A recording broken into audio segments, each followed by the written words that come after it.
ఆ మర్నాడు సావిత్రి పెద్దమ్మ, శోభ, పిల్లలు వెళ్ళిపోయారు. ఆ రోజు సాయంత్రం ఏ ప్రోగ్రాము వెయ్యొద్దన్నాను రజనీతో. ఏం అంది. తోటలో కూర్చుని చల్లని గాలిలోని హాయిని అనుభవిస్తూ విశ్రాంతి తీసుకోవాలనిపిస్తోంది. ఇక 4 రోజులేగా నేనుంటాను, ఏమన్నా కబుర్లు చెప్పుకుందాం. అలాగే, నీ ఇష్టం అంది రజని. ఇద్దరం తోటలో ఉన్న సిమెంటు బెంచి మీద కూర్చున్నాం. 6 గంటలైనా గాలింకా వెచ్చగా ఉంది. రజని తన అత్తగారింటి కబుర్లు చెప్పసాగింది. పాడి పంట సమృద్ధిగా ఉందట. బంగారం కొన్ని 100 తులాల వరకు ఇనపెట్లో ములుగుతుందట. ఓ 50 తులాల బంగారం తనకిచ్చారట అత్తగారు. శ్రీనివాస్ ఒకడే గనుక అతని ఇష్టప్రకారం రజనీని తమింటి కోడలుగా చేసుకున్నారంట, కట్నంతో ప్రమేయం లేకుండా. ఉదార స్వభావం కలవాళ్లే అనుకున్నాను. భర్త చాలా ఆదర్శవంతుడని పొగిడింది. ఆ విషయం నిజమేననిపించింది. నాతో మాట్లాడుతున్న రజనీ ఉన్నట్టుండి, హలో అపర్ణ, రారా అని ఎవరినో ఆహ్వానించడంతో పశ్చిమకాంత సౌందర్యాన్ని వీక్షిస్తున్న నేను చూపులు తిప్పాను. ఈ లోపల అపర్ణ మా దగ్గరకొచ్చింది. ఏంటి ఈ వేళ ఇంత దయ కలిగింది మా మీద? రజని నవ్వుతూ ప్రశ్నించింది. పనిమీదొచ్చాను చిరునవ్వుతో అని ప్రశ్నార్థకంగా నా వైపు రజని వైపు మార్చి మార్చి చూసింది. మా కజిన్ సిస్టర్ లలిత, ఎంఏ, కొద్ది రోజుల్లో ఎంఏ పక్కన పీహెచ్డీ కూడా కలుపుకోవచ్చు, యూనివర్సిటీలో పనుండొచ్చింది అంటూ నన్ను పరిచయం చేసింది రజని. నమస్తే, మిమ్మల్ని కలుసుకున్నందుకు చాలా సంతోషంగా ఉంది అంది చేతులు జోడిస్తూ అపర్ణ. ఈమె అపర్ణ, బిఏ, సెక్రటేరియట్లో పనిచేస్తోంది అని నాకు పరిచయం చేసింది. చిరునవ్వుతో నమస్కరించాను. పనికుర్రాన్ని కేకేసి కుర్చీ తెప్పించి వేసింది రజని. మాకెదురుగా కుర్చీలో కూర్చుంది అపర్ణ. అపర్ణ అందంగా ఉంది, అత్యాధునికంగా అలంకరించుకుంది. వయసు 30 నుంచి 40 లోపు ఎంతైనా ఉండొచ్చు. కాసేపు వాళ్ల ఆఫీసు విషయాలు, మా కాలేజీ విషయాలు, మహిళా మండలి కార్యక్రమాలు, వాటి గురించి మాట్లాడుకున్నాం. పనికుర్రాడు 3 గాజు గ్లాసుల్లో యాపిల్ జ్యూస్ తెచ్చాడు. వంట ఆమె పూల సజ్జ నిండా మల్లెపూలు, దారపుండా తెచ్చి రజని చేతికిచ్చి వెళ్ళింది. సంజె చీకట్లు ముసురుకుంటున్నాయి. గాలిలో వేడి కాస్త తగ్గింది. చెట్లు సంతోషంతో తలలూపుతున్నాయి. దారం తీసుకుని పూలు కట్టసాగాను. అపర్ణ తన చేతిలోని వ్యానిటీ బ్యాగ్ తెరచి పెళ్లిపత్రిక తీసి రజనీకిచ్చింది. ఎవరికి పెళ్ళి? మీ సిస్టర్కా? పత్రిక అందుకుంటూ అంది రజని. కాదు, నాకే నవ్వుతూ చెప్పింది అపర్ణ. తెల్లని అపర్ణ చెంపలు సిగ్గుతో కొద్దిగా ఎర్రనయ్యాయి. కనుకొలుకుల్లో నుండి మా ఇద్దరి వైపు చూస్తూ, తప్పక రావాలి మీరు కూడా అంది నన్నుద్దేశించి. పెళ్ళెప్పుడు? పెళ్ళికొడుకెవరు? ఉండు, కూర్చో, కాస్త వివరాలు అందించి వెళ్ళు, లేకుంటే సస్పెన్స్తో చచ్చిపోతాను అంది రజని పకపకమని నవ్వుతూ. అందుకు ముగ్గురం నవ్వాం. పెళ్ళికొడుకు నీకు తెలుసు. రజని కళ్ళు ఆత్రంగా పెళ్లిపత్రికను చదివేస్తున్నాయి. బలరాం అంటే కొంపదీసి మీ బాసు మా వారి క్లాస్మేట్ అయిన బలరాం కాదు కదా? కళ్ళింత చేసుకుని అడిగింది. వారే. వాట్? పరిహాసం కాదు కదా?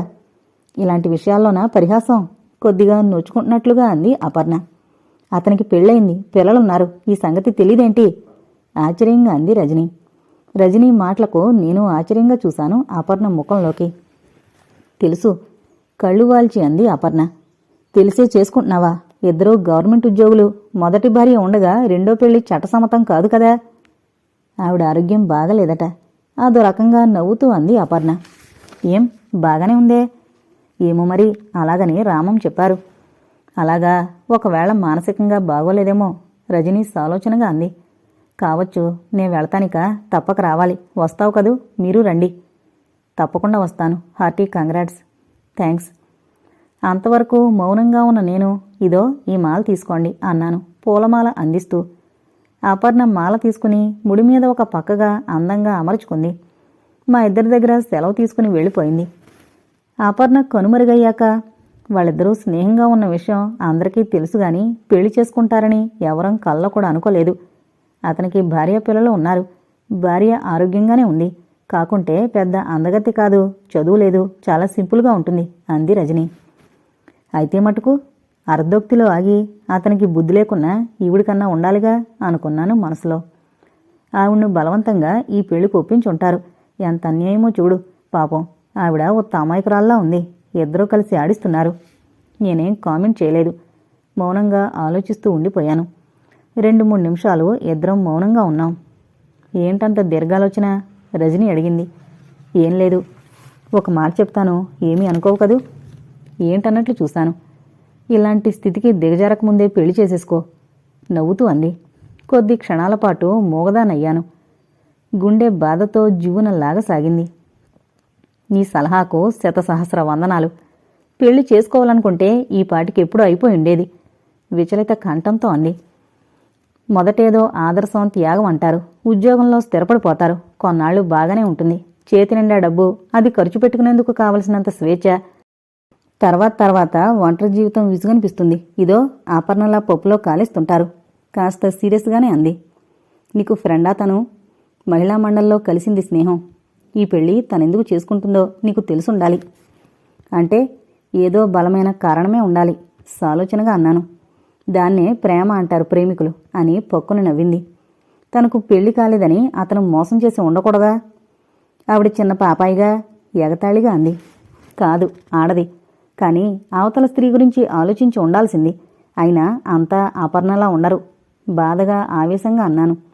రజని కిలకిలా నవ్వింది. పెళ్లి చేసుకోవాలని కోరుకున్న పైకి చెప్పరు చాలామంది.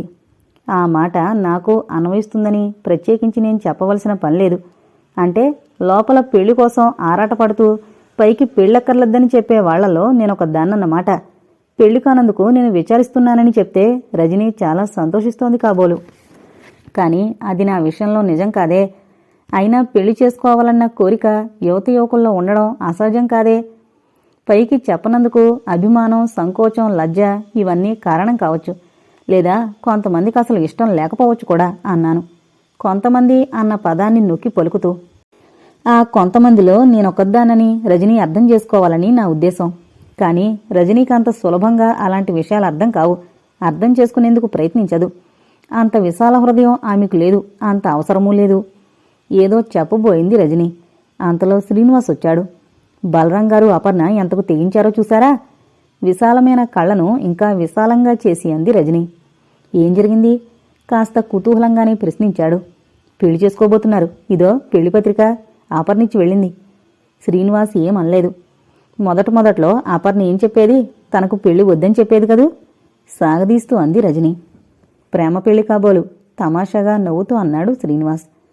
మొదట చేసుకుంది డబ్బు పెళ్ళా? హేళనగా అంది. ఏదో పోనిద్దో, మనకెందుకా గొడవ? అపర్ణ కేసు చూశాక లలితతో నేనదే చెప్తున్నాను. రజని ఆందోళనగా ఆవేదనగా అన్నాను. నా తల కొట్టేసినంత పనైంది. రజని ఎందుకెంత దురుసుగా మాట్లాడుతుంది? ఇదో గొప్ప సలహాగా భావిస్తుందా? తను వివాహితననేగా ఇంత అహంకారం? గబగబా అడుగులు వేస్తూ నా గది చేరుకున్నాను.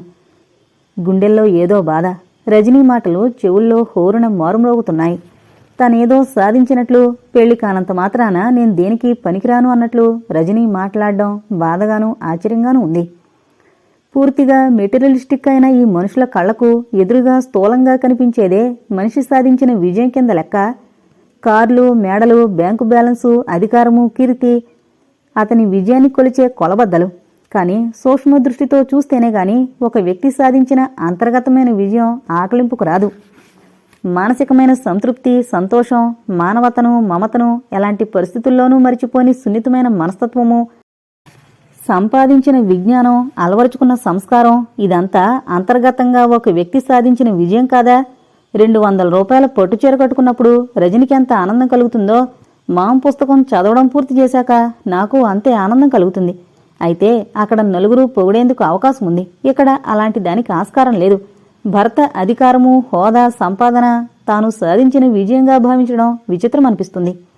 పెళ్లే జీవితాశయము, జీవిత లక్ష్యము అని, ఆ పెళ్లి ఏ కారణాల వల్లనైనా కాకుంటే జీవితం నిరర్ధకమని అండంలో ఎంత అర్థం ఉందో నాకు అర్థం కాదు.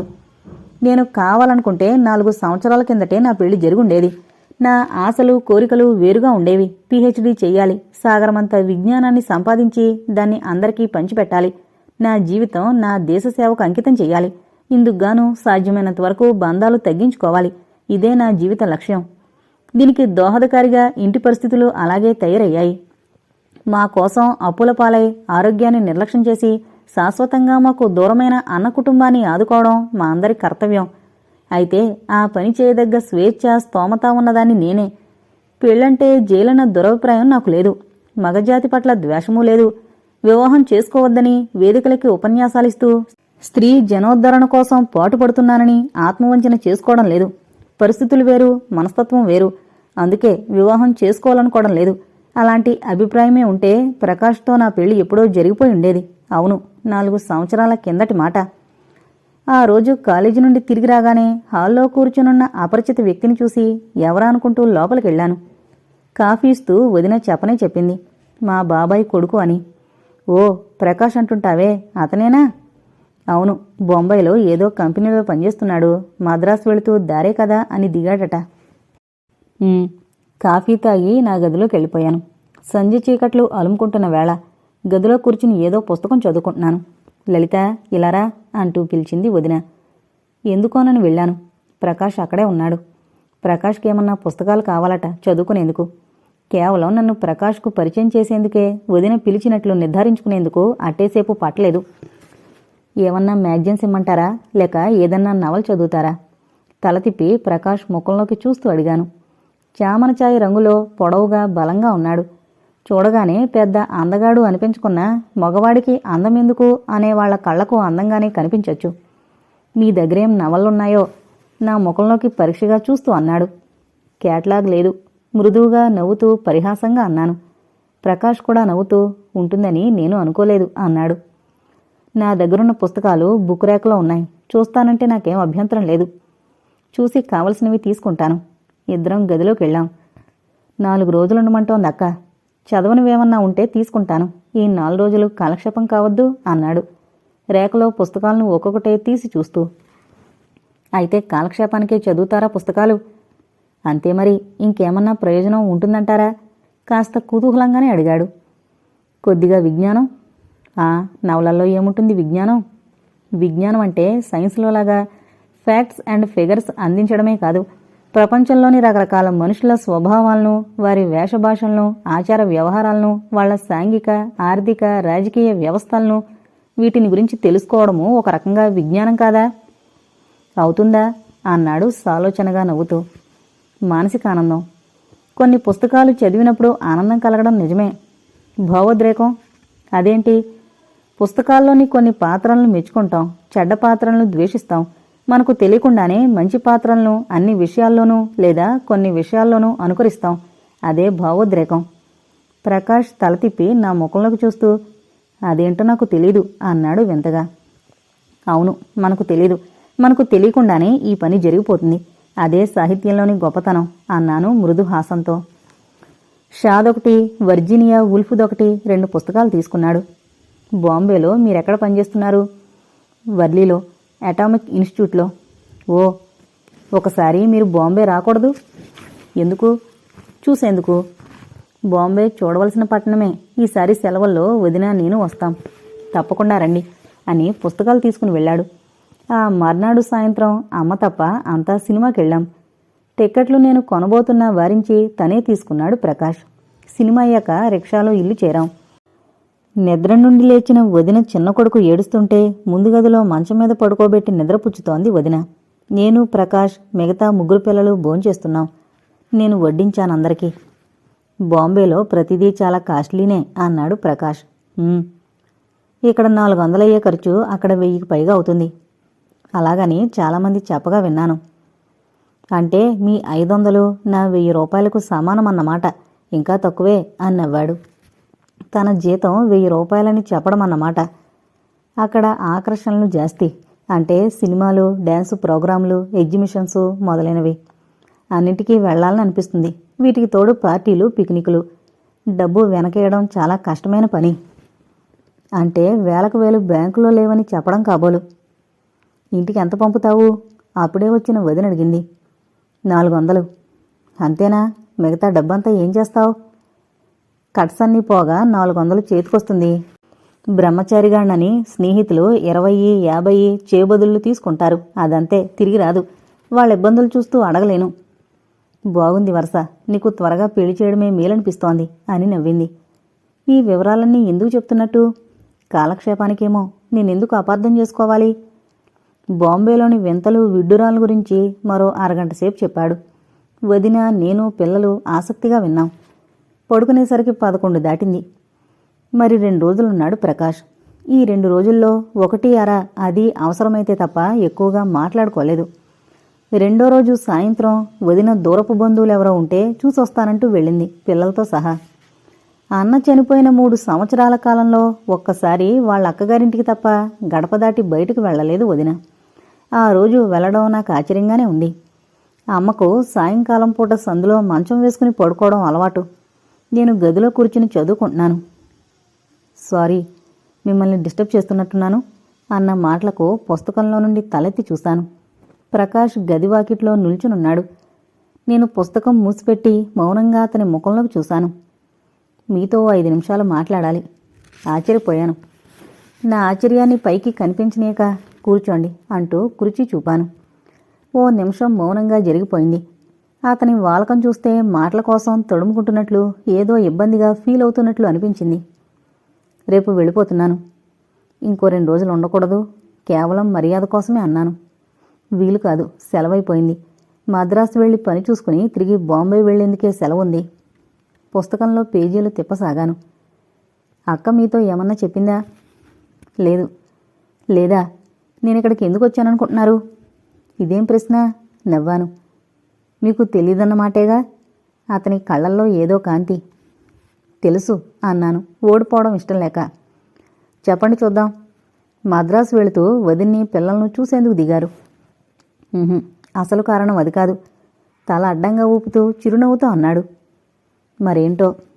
నా గురించి మీ అభిప్రాయం ఏంటో తెలుసుకుందామన్న కోరికతో అని కొద్ది క్షణాలాగి నన్ను గురించి ఏమనుకుంటున్నారు అన్నాడు. ఇప్పటి వరకు బుద్ధిమంతుడని అనుకుంటున్నాను అన్నాను చిరునవ్వుతో. ఇక మీదట అనుకోరా? నా కళ్ళలోకి చూస్తూ అడిగాడు. ఎందుకనుకోను? బుద్ధిగా ఉంటే బుద్ధిమంతుడనే అనుకుంటాను. వస్తున్న నవ్వును పెదవుల మధ్య బంధించి అన్నాను. మరేం లేదు, ఇదో రకంగా పెళ్లి చూపులు అక్క ఏర్పాటు చేసింది. స్టన్ అయ్యాను. వెంటనే సర్దుకున్నాను. అలాగా అన్నాను ఆశ్చర్యంగానే. ఎలా చెప్పాలో ఏం అడగాలో తెలియడం లేదు. మీ మనసును నొప్పించే మాటలేమన్నా అంటే క్షమించమని ముందే అడుగుతున్నాను. మీరు నాకు నచ్చారు. నేను మీకు నచ్చానా లేదా అంటే జవాబు చెప్పలేక ఇబ్బంది పడిపోతారేమో. అయినా అడగక తప్పదు. మీకిష్టమైతే ఈ నెలలోపే పెళ్లి జరిగిపోతుంది. అప్పుడే పెళ్లి వరకు వెళ్ళారే? నవ్వుతూ అన్నాను.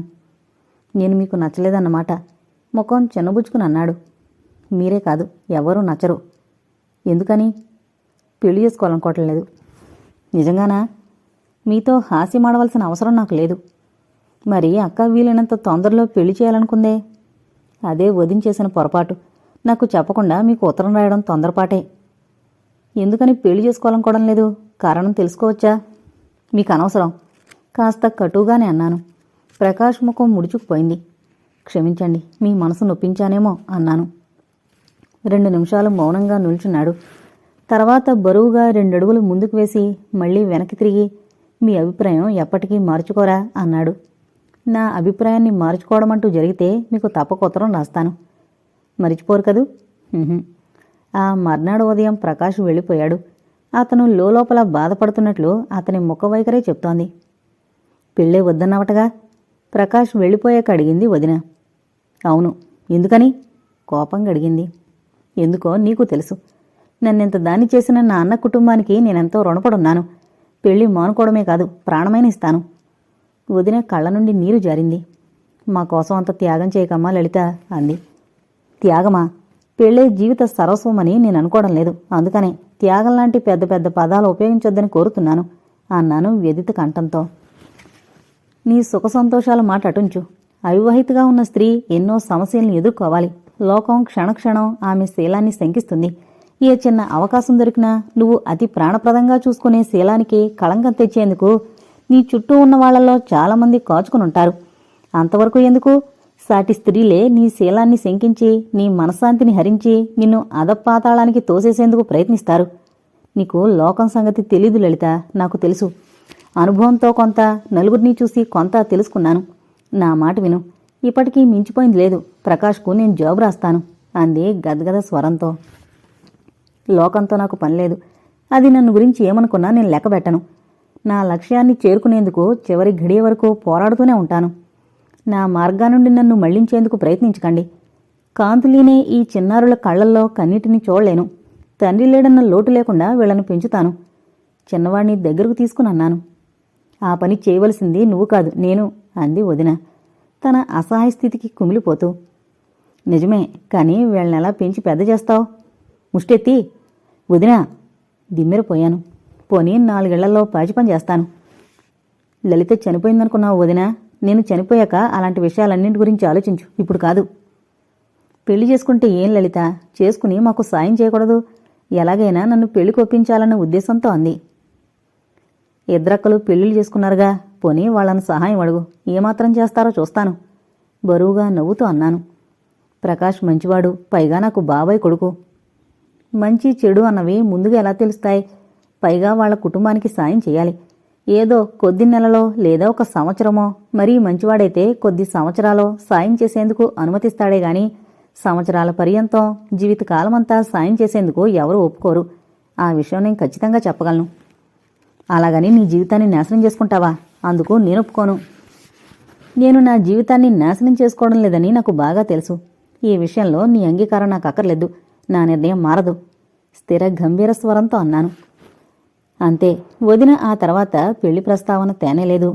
అమ్మ మనసులో ఏముందో ఒక్కనాడు బయట పెట్టలేదు. ఈ రోజుకు ఆమె హృదయంలో ఏముందో నాకు తెలీదనే చెప్పాలి.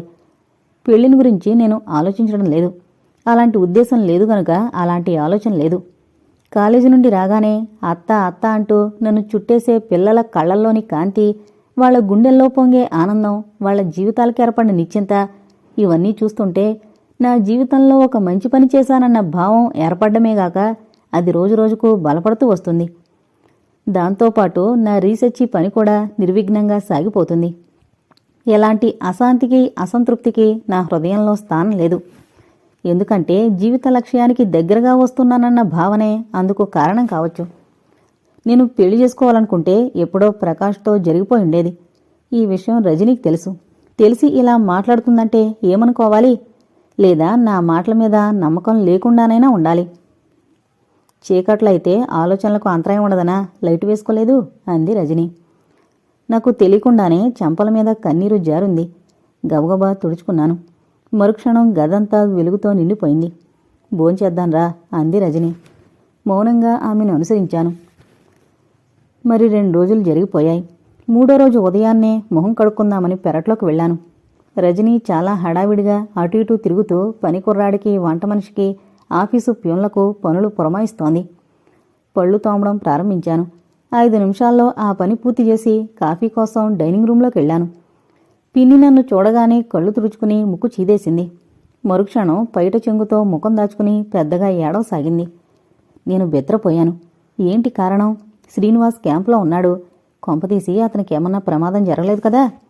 గుండె దడదడా కొట్టుకుంది. అప్పుడే ముందు గదిలో నుండి రజనీ ముఖంలోకి వారగా చూశాను. కళ్ళు ఎర్రబడున్నాయి. ఏంటి రజీ, పిన్నెందుకలా ఏడుస్తోంది? ఏమైంది? పిల్లలకు కులాసాగా ఉంది కదా? ఇక్కడంతా క్షేమమే. అమ్మమ్మ పోయింది. 1 గంట క్రితమే టెలిగ్రామ్ వచ్చింది. రజనీ అమ్మమ్మ చాలా రోజులుగా పెద్ద కూతురైన సావిత్రి పెద్దమ్మ దగ్గరే ఉంది. రజనీ కళ్ళ నుండి నీటిబొట్లు రాలాయి. అయ్యయ్యో, ఎప్పుడు? విచార కంఠంతో అన్నాను. రాత్రి పొద్దున్న టెలిగ్రామ్ అందింది. అమ్మ, నేను, పిల్లలు వెళుతున్నాం. ఆయన ఈరోజు ఉదయానికల్లా వస్తానన్నారు. రాగానే ఈ విషయం చెప్పి వెంటనే బయలుదేరి రమ్మని చెప్పు అంది కన్నీరు తుడుచుకుంటూ. అలాగే, రాగానే చెప్తాను. వంట మనిషి, పనికుర్రాడు ఉన్నారు. నీకేం భయం లేదు. నా విషయాన్ని గురించి ఆలోచించుకో. నేను ఎలాగో సర్దుకుంటాను. మీరిప్పుడు ఎలా వెళతారు? ట్యాక్సీకి ఫోన్ చేశాను, అదో వచ్చినట్లుంది అంటూ అందరికీ పనులు పురమాయించసాగింది. మరో 10 నిమిషాలకల్లా పిన్ని, రజనీ, పిల్లలు ట్యాక్సీలో ఎక్కారు. ట్యాక్సీ కదిలేంతవరకు పనివాళ్లకు జాగ్రత్తలు చెబుతూనే ఉంది రజనీ. నేను రేపు సాయంత్రానికో లేకుంటే ఎల్లుండి పొద్దున్న వచ్చేస్తాను. నేను వచ్చే వరకు ఉంటావు కదూ అంది ట్యాక్సీ కదులుతుండగా. వెంటనే సమాధానం చెప్పలేకపోయాను. ట్యాక్సీ వేగంగా ముందుకు పోయింది. నెమ్మదిగా లోపలికి నడిచాను. ఇల్లుగల వాళ్ళెవరూ లేకుండా ఆ ఇంటికి కొన్ని రోజుల పాటు నేనే యాజమాన్యాన్ని వహించాలన్న ఆలోచన వింతగా తోచింది. ఎందుకో బెరుగ్గానూ, సంకోచంగానూ, భయంగానూ ఉంది. గదిలోకెళ్ళి పడుకున్నాను. ఏదో బరువు మోస్తున్నట్లుగా ఓ ఫీలింగ్. దీన్ని ఎంత త్వరగా దింపుకుంటే అంత బాగుండన్న కోరిక. నేను యూనివర్సిటీకి వెళ్లకముందే శ్రీనివాస్ వస్తే బాగుండు. 9 వరకు చూసినా శ్రీనివాస్ రాలేదు. భోజనం పూర్తయ్యేసరికి జీప్ వచ్చింది. నేను వెళ్ళాక శ్రీనివాస్ వస్తే ఎలాగా? చిన్న నోట్ రాసి పనికుర్రాడి దగ్గరిచ్చి శ్రీనివాస్ రాగానే మరిచిపోకుండా ఇవ్వమని చెప్పి వెళ్ళాను. సాయంత్రం నేను తిరిగి ఇంటికొచ్చేసరికి పనికుర్రాడు ఎదురుగా గేటు వద్దకే వచ్చాడు. నేను అడగకముందే శ్రీనివాస్ రాలేదని చెప్పాడు. క్యాంపు నుండి ఈరోజు రావాలి కదా, రజనీ వాళ్ళు శ్రీనివాస్ కోసం ఎదురుచూస్తుంటారేమో అనుకుంటూ లోపలికి వెళ్ళాను. టీ తాగి కాసేపు విశ్రాంతి తీసుకున్నాను. తోటలో తిరుగుతూ ఆలోచిస్తూ ఎలాగో ఆ సాయంత్రం గడిపేశాను. నేను భోంచేశాక వంటావిడ వెళ్ళిపోయింది. అంత పెద్దింట్లో బిక్కుబిక్కుమంటూ నేను పనికురాడు మిగిలాం. రాత్రి చదువుతూ వదిలిన డాక్టర్ జావోగో తీసి చదవసాగాను. ఒక్కొక్క పేర అద్భుత కావ్యంలా ఉంది. తెల్లవారి వెచ్చని సూర్యకిరణాలొచ్చి తాకే వరకు మెలకు రాలేదు. రాత్రి చదువుతూ ఎప్పుడు నిద్రపోయానో. గబగబా లేచి కాలకృత్యాదులు ముగించుకుని ముందు గదిలోకొచ్చాను. అదే క్షణాన ట్యాక్సీ ఒకటి ఇంటి ముందాగింది. దానిలో నుండి శ్రీనివాస్ దిగాడు. లోపలికొచ్చాక అతని ముఖం కేసి చూశాను. ముఖం పీకుపోయింది. ఏంటలా ఉన్నారు అన్నాను. బాగాలేదు, రాత్రంతా జ్వరం, డాక్టర్ని దర్శించుకోవాలి. నిన్ననే వస్తారంది రజని. ఇంకో రోజు ఉండవలసి వచ్చింది. ఇంకొక క్షణం వృధా చేయక రజని అమ్మమ్మ పోయిన విషయమూ, రజని తనను రమ్మన్న విషయమూ చెప్పాను. ఆ 100 ఏళ్ల ముసలావిడు పోతే ఏడవడం ఎందుకు, హాయిగా పండగ చేసుకోక అని కాస్త విచారంగానే నవ్వాడు. రజని మిమ్మల్ని తప్పక రమ్మంది. ఈరోజు వెళ్ళి నేను చేసేదేముంది, నిన్ననే అంత్యక్రియలు అయిపోయి ఉంటాయిగా. ఈరోజు పాలు పోస్తారు, వీలుకాక నిన్న వెళ్లకున్నా ఈరోజు వెళ్ళొచ్చు. పాలు గీలు అదంతా నాన్సెన్స్. నిన్న వెళ్లడంలో అర్థం ఉంది. చివరిసారిగానైనా చూడొచ్చు. ఈరోజు వెళ్ళి చేసేదేముంది, ఏడ్చేవాళ్ళని చూస్తూ ఏడుపురాక అదో పెద్ద ఇబ్బంది. రజని ఎప్పుడొస్తుందట? ఈరోజు వస్తానంది. కొన్ని గంటల ప్రయాణమేగా, మీరు వెళ్ళి రావచ్చు. నా వల్ల కాదండి, ఆఫీసుకు సెలవు పెట్టి డాక్టర్ దగ్గరికి వెళ్ళాలి. ఇక నేనేం మాట్లాడలేదు. మౌనంగా లోపలికి వెళ్ళిపోయాను. ఆ రోజు సాయంత్రంతో నా పని పూర్తవుతుంది. నా సామానంతా ఇప్పుడే సర్దుకుంటే రాత్రి బండికి బయలుదేరచ్చు. సాయంత్రానికి రజని ఎటూ రానే వస్తుంది. 9:30కు జీప్ వచ్చింది. వెళ్ళిపోయాను. సాయంత్రం ఇంటికొచ్చేసరికి ఇల్లంతా నిశ్శబ్దంగా ఉంది. దాన్ని బట్టి రజని రాలేదనుకున్నాను. అమ్మగారు రాలేదా? రాలేదు, అయ్యగారు ఎక్కడికో వెళ్ళారు. ఎక్కడికో తెలీదమ్మా. ఆ రాత్రి బయలుదేరదామనుకున్నాను. రజనీ రాలేదు. ఇన్నాళ్ళు వాళ్ళింట్లో ఆతిథ్యం తీసుకుని రజనీకి చెప్పకుండా వెళ్ళడం భావ్యమా? ఏం చెయ్యాలి? 10 గంటల పైన నా ట్రైను, లేదా తెల్లవారి వెళ్ళొచ్చు. ఈ లోపల రజనీ రావచ్చుగా. మొహం కడుక్కుని వంటగదిలోకి వెళ్ళాను. వంటావిడ టీ తెచ్చి నా ముందుంచింది. టీ తాగి రంగాతో చెప్పి బజారుకు బయలుదేరాను. ఓ గంటకల్లా నా పనైపోయింది. ఇల్లు చేరేసరికి 7:30 అయింది. ప్యాకెట్లన్నీ తీసుకుని వరండా మెట్లెక్కుతుండగా ఓ ప్యాకెట్ జారి కింద పడింది. దాన్ని తీసుకునేందుకు దిగుతూ కుచ్చెళ్ళు కాళ్లకు అడ్డం పడి పాదం మెలితిరిగి కింద కూలబడ్డాను. వరండాలో ఉన్న రంగా గబగబా వచ్చాడు. శ్రీనివాస్ లోపలున్నట్లున్నాడు. మా మాటలకు వరండాలోకొచ్చాడు. ప్యాకెట్లన్నీ రంగా దగ్గరిచ్చి అతి కష్టం మీద మెట్లెక్కి వరండా మీదకొచ్చాను. కాలు స్లిప్ అయిందా? అవునన్నట్లు తల ఊపాను. కూర్చోండి, కాస్త సర్దుకున్నాక లోపలికెళ్ళొచ్చు అన్నాడు శ్రీనివాస్. కూర్చున్నాను. నిమిషాల్లో పాదం వాచిపోయింది. ఎంతసేపు కూర్చున్నా ఇక అంతేనని మెల్లగా లోపలికి వెళ్ళి అమృతాంజనం మర్దించి వేడి నీటితో కాపడం పెట్టాను. తాత్కాలికంగా కాస్త ఉపశమనం కలిగిన గదికెళ్లిన కాసేపటికల్లా బాధ ఉధృతమైంది. ఆ విపరీతమైన బాధతో ఆలోచనలన్నీ ముకుళించుకున్నట్లయ్యాయి. ఏ పని చేసేందుకు పాలు పోలేదు. 9:00 కావస్తున్నా ఆకలవుతున్నట్లుగా కూడా అనిపించలేదు. నా ప్రయత్నం లేకుండానే ఉండుండి సన్నగా మూలుగుతున్నాను. ఏంటి, అంత నొప్పిగా ఉందా? తల తిప్పి చూశాను. గదివాకిట్లో శ్రీనివాస్ నిల్చునున్నాడు. మౌనంగా ఉండిపోయాను. డాక్టర్ గారికి ఫోన్ చేస్తాను. ఇంతవరకు భోంచేయలేదట. వంటామి చెప్పింది. ఇక్కడికే తెమ్మని చెప్తాను రంగాతో. కొద్దిగా రసమన్నం తినండి. ఆకలిగా లేదు, అన్నం తినాలని లేదు. హార్లిక్స్ తెమ్మని చెప్తాను అంటూ వెళ్ళిపోయాడు. 5 నిమిషాల్లో రంగా హార్లిక్స్ తెచ్చాడు. పావుగంట తర్వాత డాక్టర్ గారు శ్రీనివాసు వచ్చారు. కాలు పరీక్ష చేసి బోను ఫ్రాక్చరేమో అన్న అనుమానం వెలుబుచ్చారు. నా గుండెల్లో దిగులు చోటు చేసుకుంది. ఇంకా ఎన్నాళ్ళు వీళ్ళ ఆతిథ్యం తీసుకోవాలి? బోను ఫ్రాక్చరే అంటారా? హీనస్వరంతో అడిగాను. కాలు బాగా వాచింది. రేపు ఎక్స్రే తీయంది గాని ఏ విషయం చెప్పలేను. ఉంటే సింపుల్ ఫ్రాక్చర్ ఉండొచ్చు. ఇప్పటికీ మాత్రలు వాడండి అంటూ 4 మాత్రలు ఇచ్చి వెళ్లారు. ఫ్రాక్చర్ కాకుంటే బాగుండు. వాపు నొప్పి తగ్గాక 2-3 రోజుల్లో వెళ్ళిపోవచ్చు. డాక్టర్ గారిని సాగనంపి తిరిగొచ్చాడు శ్రీనివాస్. బోను ఫ్రాక్చర్ కాకుంటే బాగుండు. అయితే మటుకు చేసేదేముంది, దాని గురించి దిగులు పడకండి. ఇంకా ఎన్నాళ్ళు మీ ఆతిథ్యం తీసుకోను? అవసరమైనంతకాలం. రజని ఎందుకు రానట్లు? ఏమో. పోనీ మీరు వెళ్ళి రాకూడదు. మిమ్మల్ని ఇలా వదిలా? రంగా ఉన్నాడుగా. అయినా ఇప్పుడు వెళ్ళి చేసేదేముంది, రేపు వస్తుందేమో, పిల్లలకి ఎవరికన్నా జబ్బు చేసిందేమో, లేకుంటే ఒకేసారి పెద్ద కర్మయ్యాక వస్తుందేమో అంటూ మెల్లగా నవ్వాడు. అంటే ఇంకో వారానికా? భయంగా అడిగాను. రజని ఇంకో వారం వరకు రాదన్న ఆలోచనే దుర్భరంగా ఉంది. అదే జరిగితే భరించడం ఎలా? అయినా అన్నాళ్ళు రాకుండా ఎందుకుంటుంది? బరువుగా నిట్టూర్చాను. ఏంటలా దిగాలు పడిపోయారు? నా ముఖంలోకి పరిశీలనగా చూస్తూ ప్రశ్నించాడు. ఏం జవాబు చెప్పను, మౌనంగా ఉండిపోయాను. ప్రయాణం వాయిదా పడిందని బాధపడుతున్నారా? కాలు ఎక్కువ నొప్పి పెడుతోందా? ఏం చెప్పాలో ఎలా చెప్పాలో తోచక కొట్టాను. ఇంకేమన్నా అసౌకర్యంగా ఉందా? అలాంటిదేం లేదు. ఇక నేను వెళతాను. నిద్రమాత్రలు కూడా 2 ఇచ్చారు, ఒకటి వేసుకుని నిద్రపోయేందుకు ప్రయత్నించండి. కాలింగ్ బెల్ ఇక్కడ టేబుల్ మీద పెడతాను. అవసరమైనప్పుడు నొక్కితే రంగా వస్తాడు. ఆ కాలికి ఎక్కువ శ్రమ ఇవ్వకండి. అలాగే. తన ఆఫీస్ గదిలో ఉన్న కాలింగ్ బెల్ తెచ్చి నా మంచం దగ్గరున్న టేబుల్ మీద పెట్టి వెళ్ళిపోయాడు. కృతజ్ఞతతో నా కళ్ళు చెమరచాయి. శ్రీనివాస్ ఎవరు, నేనెవరు? మా ఇద్దరికీ మధ్యనున్న బంధం ఏమిటి? నిద్రమాత్ర వేసుకున్నా మైమరిచి నిద్రపోలేకపోయాను. ఎలాగో తెల్లవారింది. కర్ర సాయంతో, వంటామె సాయంతో టాక్సీలో కూర్చోగలిగాను. వంటామె, శ్రీనివాస్ నాతో హాస్పిటల్కొచ్చారు. ఎక్స్రే తీశాక బోన్ ఫ్రాక్చర్ కాదని తేలింది. గుండెల మీద నుండి పెద్ద బరువు తీసేసినట్లయింది. ఇది ఒక విధంగా మేలేనేమోనని రజని వచ్చాక చెప్పి వెళ్లొచ్చు. వాపు నొప్పి తగ్గేందుకు మాత్రలిచ్చి పంపారు.